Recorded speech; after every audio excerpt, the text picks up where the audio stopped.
అడుగుతున్నాడు. అప్పుడు యేసయ్య ఏమన్నారంటే ప్రియులారా, మరి యోహాను 3వ అధ్యాయము 3-4 వచనాలు. అందుకు యేసు అతనితో, ఒకడు క్రొత్తగా జన్మించితేనే కానీ అతడు దేవుని రాజ్యమును చూడలేడని నిశ్చయముగా నీతో చెప్పుచున్నాను నేను. అందుకు నికోదేము, ముసలివాడైన మనుషుడు ఎలాగూ జన్మింపగలడు?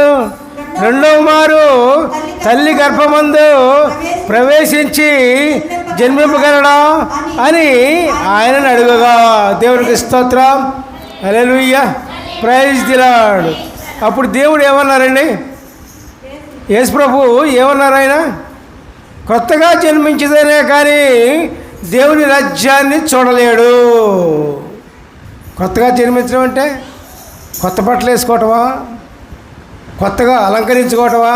కొత్తగా జన్మించడం అంటే అది అర్థం కాలా ఆ పరిసయుడికి. అట్లాగే కొంతమందికి, అనేక మందికి కొత్తగా జన్మించడం అంటే కొత్తగా జన్మించాలి అనుకుంటారే కానీ అది అర్థం కాదు సరిగా.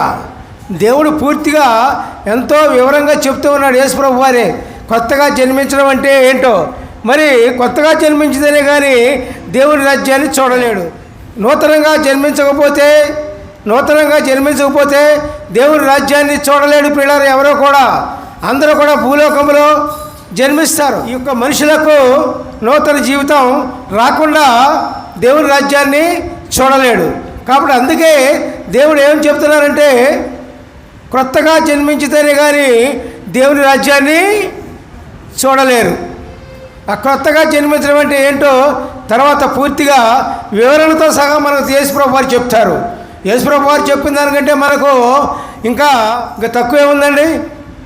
దేవునికి స్తోత్రం, హల్లెలూయా, ప్రైజ్ ది లార్డ్. మరి పరిసయుడికి, ఆ బోధకుడికి, ఏ బోధకుడు?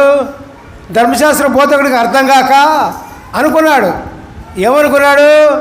అయ్యా, కొత్తగా జన్మించడం అంటే మళ్ళీ తల్లి గర్భంలో పుట్టి మరలా జన్మించాలా అని అడుగుతాడు. అదే ఇక్కడ. అందుకు నికోదేము, ముసలివాడైన మనుషుడు ఎలాగూ జన్మింపగలడు? రెండవ మారు తల్లి గర్భమందు ప్రవేశించి జన్మింపగలడా ఆయనను అడిగారు.